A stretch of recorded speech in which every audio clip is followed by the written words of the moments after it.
Ayer vimos una charla muy interesante que trataba, ¿no es cierto?, de un problema de agujeros negros, en donde estaba viendo un problema variacional, que era en el fondo minimizar la acción relativa a un lagrangiano, y se le agregaba un potencial, un campo escalar, y ese campo escalar representaba una variable o un campo que representa una constante del sistema, y por lo tanto está asociado a una simetría.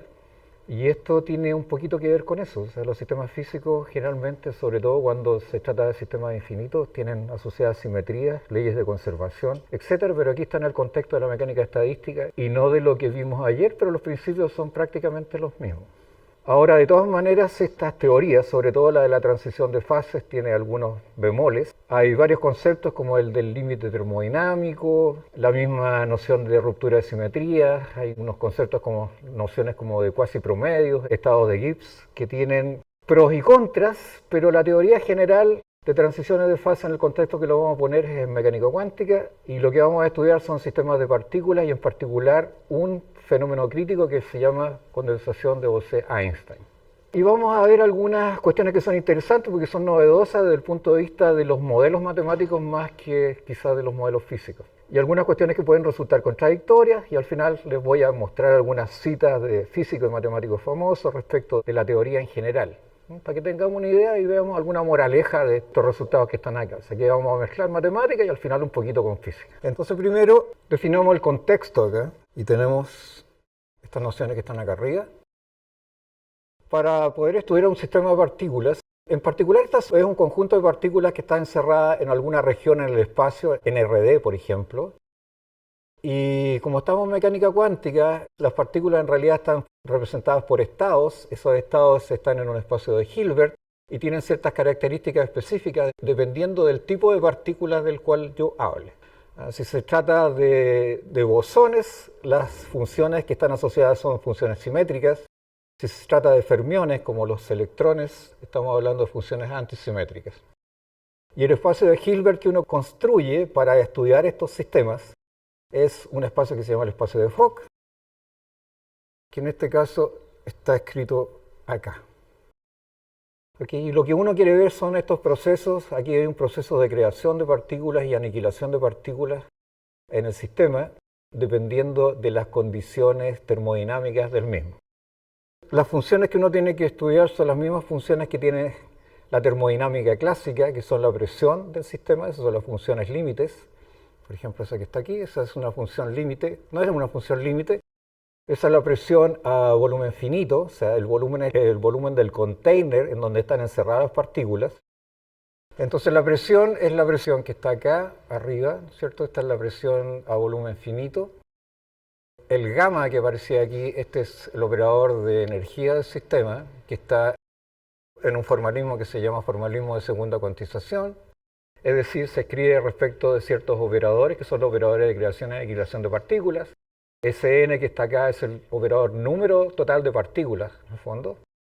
Y como les dije, está en un formalismo que es el formalismo de la segunda cuantización, que corresponde en escribir todos los operadores en términos de una clase especial de operadores. Los operadores acá son operadores autoadjuntos definidos sobre un dominio adecuado en la región del espacio. Beta es igual a teta menos 1, es la temperatura inversa, y mu es el potencial químico. Entonces, la presión límite sencillamente se obtiene cuando uno toma el volumen tendiendo al infinito de alguna manera adecuada de estas presiones de los sistemas finitos. Se va a decir que el sistema es estable si estas presiones que están aquí existen para todo mu que esté en R, y se va a decir que eso va a ser superestable y va a ser estable si solamente están en un subespacio propio de R, así más chiquitito que R.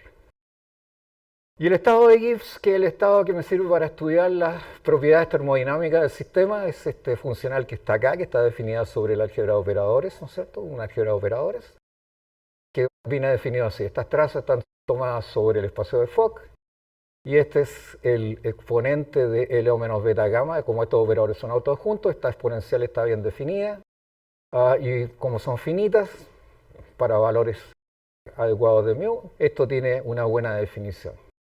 Y A es un operador que está definido sobre el Fock simétrico. Estamos hablando de bosones, por ejemplo, los fotones. Aunque los fotones no condensan, es un buen ejemplo, a diferencia de los electrones.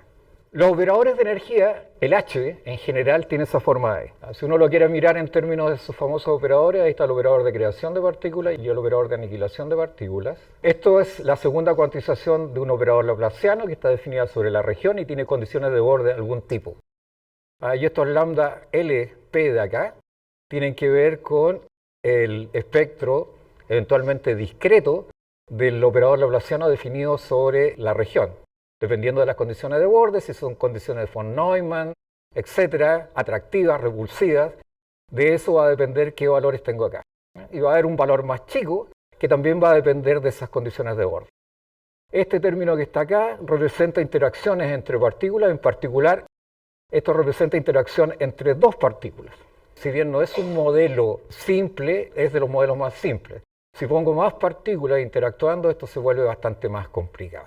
Esa suma que está ahí está definido sobre este conjunto que está acá, que se llama dual, espacio dual, y representa un espacio de momentum, y viene definida de esta manera. Pero estas son cuestiones estándar. Y los operadores de creación y aniquilación de partículas cumplen con esas relaciones de computación que están ahí. ¿Okay? Ese es el operador identidad. Este operador que está aquí, NP chico, acuérdense, esos son sencillamente índices, son multiíndices en realidad. Ese operador que está ahí representa el operador adaga P y me sirve para determinar cuántas partículas están asociadas al índice P, o si se quiere al modo P o el momentum P. Y el número total de partículas viene dado por este operador que está acá. Entonces, en general, dependiendo de las condiciones de borde, este lambda, que es el primero, el lambda 0, que está asociado al ground state, o sea, al nivel de mínima energía, puede ser menor o igual que 0, esto es cuando P vale 0, o P cuadrado medios, que es la norma de P al cuadrado, en realidad eso es un vector, cuando P es distinto de 0. Que eso es energía cinética, y a alguien le puede sorprender que esto sea menor o igual que 0. Uno podría decir, bueno, pues si esto es energía, ¿cómo puede ser menor o igual que 0? Bueno, la respuesta es muy fácil. Si uno pone condiciones de borde atractivas, es decir, que la derivada normal de la función de onda sobre la frontera sea igual a menos una constante positiva por la función, entonces esas son condiciones de borde atractivas. Y en ese caso, el valor propio más chico del problema de valores propios del laplaciano es un valor propio negativo. O sea, se salta, tiene un espectro discreto y se salta de ese espectro discreto positivo a un valor propio que es negativo, que es el más chico. No digamos que es energía, pero es un fenómeno que podría eventualmente producirse. Entonces, ¿qué me interesa? Bueno, mis hamiltonianos son de esa forma y los valores de la energía son esos que están ahí, los que les acabo de mostrar. Uno define la densidad total del sistema de partículas como este límite que está acá, que es un límite, es una función límite. Y a esto le llama densidad de partículas en el sistema. Ese es el operador que habíamos definido acá arriba. ¿Okay? Y eso depende eventualmente de μ. Y finalmente uno va a decir que hay una ocupación macroscópica del estado fundamental. Si el funcional de Gibbs aplicado sobre n0 partido por b, este es el operador asociado al estado fundamental, eso es distinto de 0. Si esto se cumple, quiere decir que hay una ocupación macroscópica con partículas en el estado fundamental. En general eso no sucede, salvo que haya algunas condiciones que el sistema debe cumplir. Entonces, hay condensación bosónica cuando se produce esto de acá. El ρ0 es mayor que 0, es decir, la cantidad de partículas que están asociadas al estado fundamental es comparable con el volumen del sistema, en promedio. Hay tres tipos de condensación. Una que se llama condensación generalizada, que es decir, que no es solamente el estado fundamental, sino que está en una banda del espectro cercano al nivel fundamental. Si hay muchas partículas asimiladas a esa banda, entonces hablamos de condensación generalizada. Si el valor de ρ0 depende de la temperatura, hablamos de una condensación convencional. Y si ρ0 no depende de la temperatura, cosa muy rara, porque no está verificada experimentalmente en ninguna parte, hablamos de condensación no convencional del sistema. Y lo que vamos a mirar nosotros son condensaciones no convencionales. Entonces, hay que decir una cosa más. La existencia o la presencia del condensado, que es un fenómeno crítico, está asociado también a la ruptura de una simetría. Y en este caso la simetría viene dada por las expresiones que están allá abajo. El hamiltoniano que les acababa de mostrar, arriba, el H, S. En general, dependiendo de lo que es W, esa es una función que depende de P y de P', que son momentum, conmuta con el operador número total de partículas que está ahí. Y eso implica una ley de conservación. Si un operador O conmuta con H, entonces se cumplen esas condiciones que están ahí. Y como decía el último expositor ayer, eso tiene que ver, ahí está la variación del operador, esa es la evolución del operador si depende del tiempo, ¿cierto? Aquí está el operador dependiendo del tiempo, esta es su derivada operacional, eso tengo que definirlo sobre los vectores del Hilbert o del dominio del operador. Si esa relación se cumple, entonces eso es una constante del sistema. Eso tiene que ver con que el sistema es invariante frente a estos grupos de transformaciones que están acá, que se llaman transformaciones de gauge. Y eso implica una regla de selección que son estas que están acá, o sea, estos promedios termodinámicos o el funcional de Gibbs aplicado sobre estos productos, estas composiciones de operadores de creación y aniquilación de partículas, son cero si el número de operadores de creación y aniquilación son diferentes. Y eso se traduce en que estos promedios termodinámicos son siempre cero. Mientras exista esta simetría, mientras se mantenga en el sistema esta simetría, esto siempre es cero. Y uno puede verificar además que esto significa que no hay condensación en el sistema. Pero esto es parte de la teoría. Hay otra ley de conservación que tiene que ver con el momento. Una pequeña digresión, porque esto lo vamos a ocupar. Estas son desigualdades de convexidad. HA y HB son dos hamiltonianos diferentes, que en general pueden estar definidos sobre la intersección de sus dominios. Si uno calcula las presiones con esos dos hamiltonianos diferentes, estas desigualdades de acá se cumplen. Y tienen que estar definidas también para los mismos valores del potencial químico. Son todas desigualdades de convexidad, no son difíciles de obtener, pero son complicadas en el desarrollo, pero son simples y bastante comprensibles. Entonces, lo que queremos ver ahora es un fenómeno que es el de la condensación no convencional. Para eso hay varias demostraciones. En particular, el año 2007 publicamos un artículo en el Physical Review A, en donde demostrábamos la existencia de condensación en un hamiltoniano de ese tipo. Y eso con condiciones de borde atractivas, es decir, hay una tendencia de las partículas a acumularse en las fronteras del dominio del Laplaciano. Y la estrategia es muy simple. En general, como los operadores de energía son difíciles de trabajar, lo que uno hace es trabajar con operadores efectivos, con hamiltonianos efectivos, que sirven para aproximar en el sentido termodinámico a los anteriores. Y una de las técnicas es bastante antigua y bastante conocida y tiene que ver con que la condensación se produce en el estado fundamental y pasa por la sustitución de los operadores de creación y aniquilación de partículas por números complejos, lo que está asociado a la proyección del operador hamiltoniano sobre lo que se llama vectores coherentes, estos que están acá, ¿cierto? Este es un generador de vectores. Mientras yo más aplico sobre el estado fundamental, la función que representa el estado fundamental para el modo cero, aplico los adagas 0n, estoy obteniendo un conjunto de vectores que son vectores propios del sistema. ¿Ya? Eso quiere decir que el estado fundamental es cíclico en este caso. Genero todo el espacio completo a partir de aplicarle adaga 0 al estado fundamental. Bueno, la proyección sobre ese espacio de vectores como los que están definidos acá me permite escribir un hamiltoniano aproximativo, ahora que ya no va a depender el adaga 0 y el A0 van a desaparecer. Y voy a tener un hamiltoniano que depende solamente de los siguientes modos para todos los p distintos de 0 y que va a depender de μ y que además va a depender del número complejo de que se trate.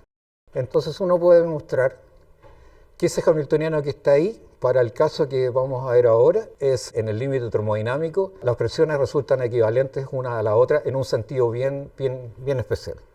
En lugar de estudiar el hamiltoniano original, vamos a tener que estudiar el hamiltoniano perturbado o el hamiltoniano efectivo. Acá está la sustitución con números complejos. La sustitución completa fue demostrada finalmente por Andreas Suto en el año 2005, me parece. Esa es definitiva, es decir, que tiene coherencia desde el punto de vista de la física y la matemática. Antes sencillamente se usaba como método. Y les explico en qué consiste el método, que es muy simple. Cuando uno proyecta el hamiltoniano sobre los vectores coherentes, le queda esta desigualdad de traza que está acá. Y es un problema de álgebra lineal y la solución no requiere de mucho cálculo. y luego puede definir esta expresión que está acá, ¿cierto? Y va a tener esa forma, este delta de aquí. ¿Ya? Y ahora lo que voy a hacer es usar la desigualdad de Bogoliubov que está acá arriba. Por la desigualdad de trazas que les acabo de mostrar, esto siempre va a ser mayor o igual que 0, y esto va a ser menor o igual que la cantidad que les puse ahí. ¿Ya? Menor o igual que esta que está acá. Queda esto.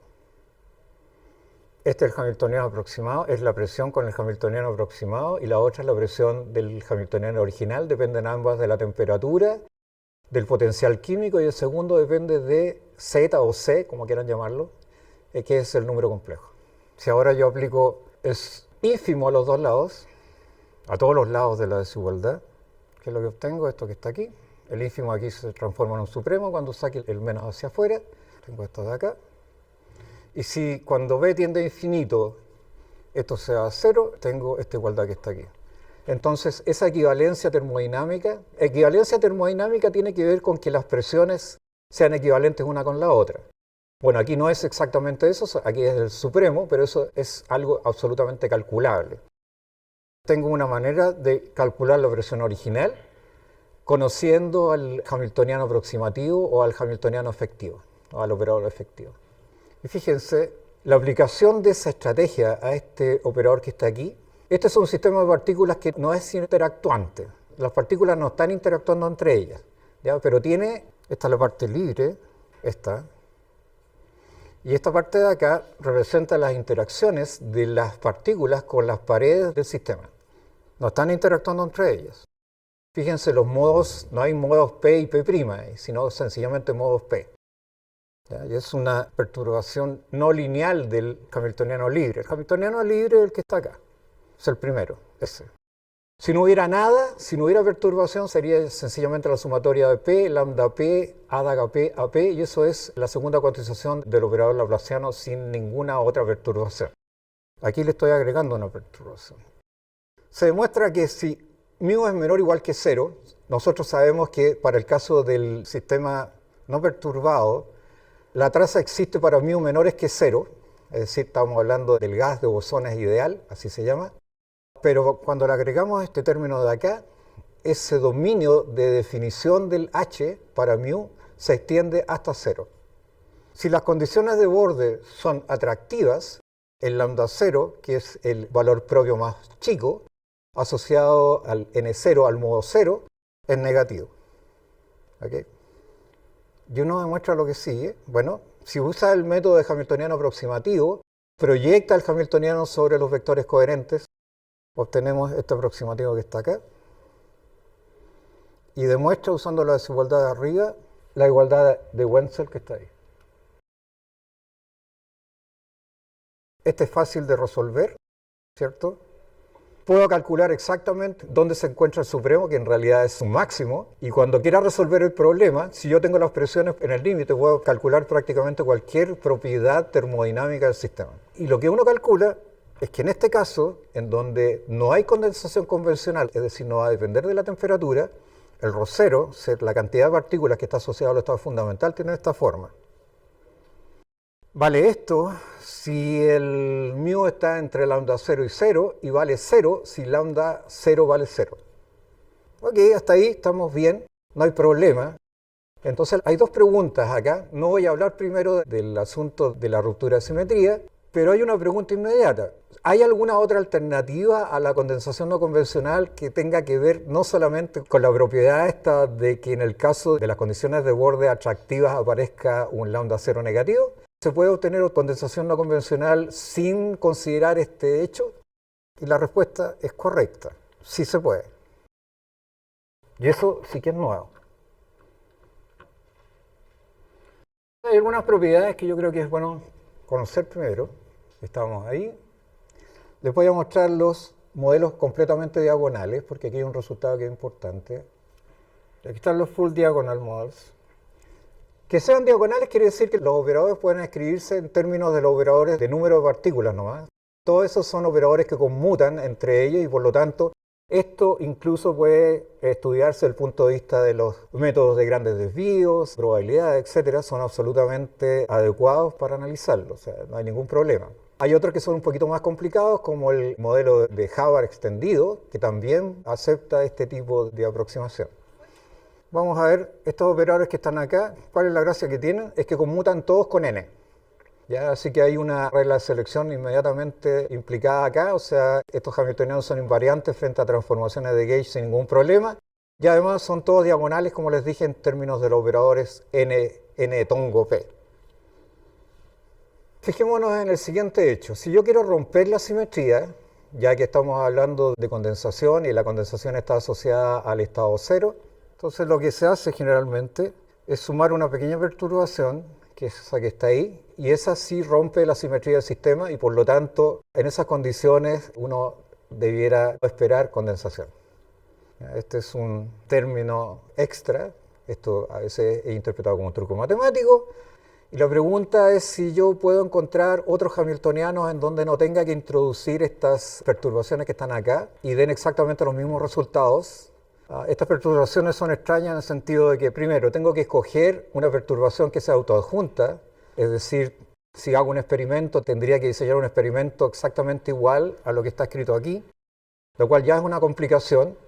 Uno podría decir, bueno, pero sencillamente lo que está diciendo esto es que pequeñas perturbaciones pueden alterar el comportamiento del sistema de partículas. Sí, pero las perturbaciones, insisto, son de una clase demasiado restringido y por lo tanto uno podría ponerlas en cuestión, ¿ya? Entonces, la pregunta es si hay otro tipo de perturbaciones que produzcan un fenómeno similar y en donde yo no tenga que intervenir el sistema, sino que sencillamente sean perturbaciones no lineales del sistema y que sigan conmutando con el operador número total de partículas. Y si uno mira cosas como esta, en donde en realidad, bueno, el n0 es un operador definido positivo, es autoadjunto en el dominio de los operadores, así que la raíz está bien definida, no hay drama respecto de la definición del operador. Este conmuta con n y el otro no conmuta con n. Pero fíjense, los resultados van a ser absolutamente iguales. Ese es el h, este es el h fraccionario. Este es el h original, este es el h fraccionario. Este es el h perturbado con este término que rompe la simetría y este no la rompe. Uno puede demostrar que si lambda 0 es menor que 0, que era el caso que estamos viendo acá, me estoy restringiendo a este caso, entonces la presión del original es exactamente igual a la presión del fraccionario, no hay ninguna diferencia. Pero uno rompe la simetría y el otro no rompe. Pero los resultados son iguales. Ahora una cosa interesante, porque este es un resultado, la demostración es bien simple y tiene que ver también con desigualdad de convexidad. Se usa de nuevo la desigualdad de Bogoliubov en dos sentidos y el resultado sigue en forma inmediata usando, por un lado, que una de las cotas para la desigualdad de Bogoliubov tiene que ver con el hamiltoniano que tiene regla de selección incorporada y el otro que no las tiene. Y usando la desigualdad, no vamos a entrar en los detalles, se obtiene eso que está ahí, la igualdad. Miremos las perturbaciones fraccionarias. Si lambda 0 es menor que μ menor que 0, menor o igual que 0, estos hamiltonianos permiten que las presiones valgan hasta en 0. Vamos a mirar ahora este sistema que está acá, más complicado, el más complicado. Si lo proyecto sobre el espacio de vectores coherentes, es decir, para el modo 0, obtengo este hamiltoniano que está acá. Esta función que está aquí, ¿no es cierto?, va a aparecer en forma natural acá, solamente que reemplacé, en lugar de poner módulo de z al cuadrado, al módulo de z al cuadrado lo llamo a x. Esas cosas tienen mínimos globales. Usando un poquito de teoría espectral, lo voy a hacer rapidito, una muestra esto que está acá, haciendo calculitos, vuelvo a obtener que este término de la derecha vale 0 y el mínimo global que tiene que calcular al lado izquierdo tiene que ver con ese ρ0 que está ahí. O sea, ρ0 en este caso, si μ es igual a μ0 igual lambda 0, es decir, coincide con el lambda 0, entonces ρ0 es nu partido por 2 gamma elevado a un medio. Es decir, esto no depende de la temperatura, no depende del lambda 0, es absolutamente independiente uno del otro. El lambda 0 podría de hecho valer 0 y esto no vale 0. Y no depende de la temperatura. O sea, no tiene que ver con la condición de borde, en el caso de las condiciones de borde atractivas, tampoco tiene que ver con otro efecto físico, sino que solamente con la presencia del término fraccionario en el hamiltoniano, la perturbación fraccionaria en el hamiltoniano. La demostración está ahí, para el que quiera verla. Son puras reglas de convexidad, son funciones, ¿no es cierto?, convexas, etcétera, etcétera, etcétera. Y alguien me podría decir, bueno, pero ¿qué pasa con las reglas de selección y aquí no hay simetría rota? Sí, sí hay simetría rota, pero la simetría no es continua. La regla de Noether dice que en general en las transiciones de fase, por ejemplo, las simetrías son continuas, pero en este caso hay una simetría rota que es una simetría no continua, es una simetría discreta. Entonces, cuando yo escribo, por ejemplo, fíjense, en el 0, yo lo puedo escribir como se puede definir así.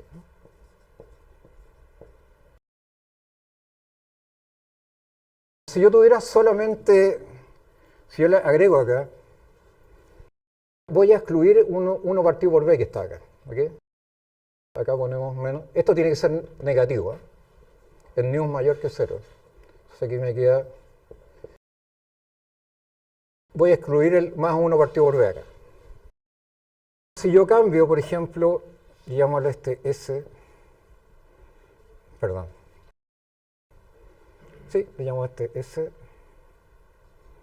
Y a este le llamo S.